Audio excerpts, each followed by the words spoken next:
ನಂಜನುಂಡ ನಂಜುಂಡನ ಮುದ್ದು ಪ್ರೇಯಸಿ ಚಂದಗಾತಿ ಚಾಮುಂಡಿ ಅಮಿತ ರೂಪಸಿ ಬೆಟ್ಟ ಹತ್ತಿ ಬಂದಿರುವೆ ದರ್ಶನ ಬಯಸಿ ಭಕ್ತ ಜನರ ಉದ್ಧರಿಸೆ ಪಾಪವ ದಹಿಸಿ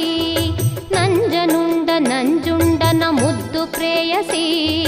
ಚಂದಗಾತಿ ಚಾಮುಂಡಿ ಅಮಿತ ರೂಪಸಿ